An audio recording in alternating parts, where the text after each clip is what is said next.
गीत लाई है, आप सबको जरूर पसंद आए। चलो शुरू करते हैं भैया बहनियों। आप सबका हमारा गाना अच्छा लग जाए लाइक सब्सक्राइब शेयर कर दिया जाए।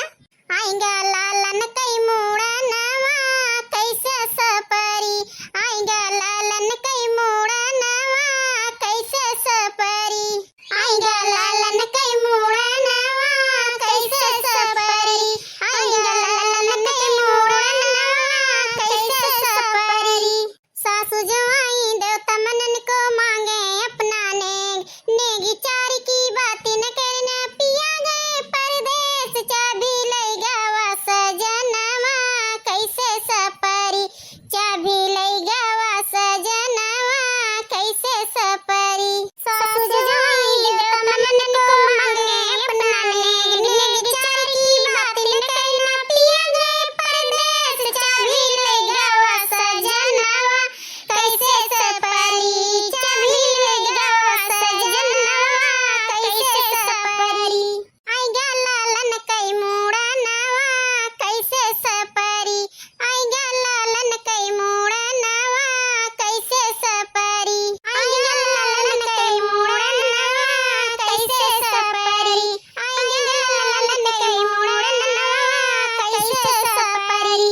जेठनी जवाई पिपली पिसन को मांगे अपनाने, नेगी चार की बात न करना, पिया गए परदेस चाबी ले गावा सजनवा कैसे सपरी, चाबी ले गावा सजनवा कैसे सपरी।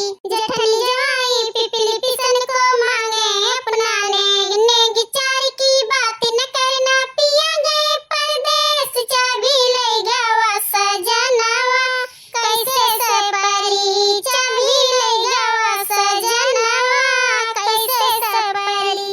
आएगा लालन कई मोड़ा नवा कैसे सपरी, आएगा लालन कई मोड़ा नवा कैसे सपरी, आएगा लालन कई मोड़ा नवा कैसे सपरी, आएगा लालन कई मोड़ा नवा कैसे सपरी।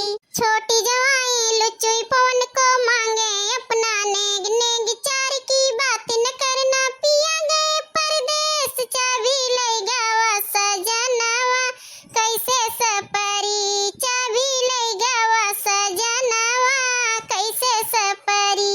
छोटी जवाई लुचुई पवन को मांगे अपनाने, नेगी चार की बात न करना, पिया गए परदेस चाबी ले गावा सजनवा कैसे सपरी, चाबी ले गावा सजनवा कैसे सपरी। आएगा लालन कई मोड़ा नवा कैसे सपरी, आएगा लालन कई मोड़ा नवा कैसे सपरी, आएगा लालन कई मोड़ा नवा कैसे सपरी, आएगा लालन कई मोड़ा नवा कैसे सपरी। ननद जवाई कजरा लगन को मांगे अपनाने, नेगी चार की बात न करना, पिया गए परदेस चाबी ले गावा सजनवा कैसे सपरी, चाबी ले गावा सजनवा कैसे सपरी।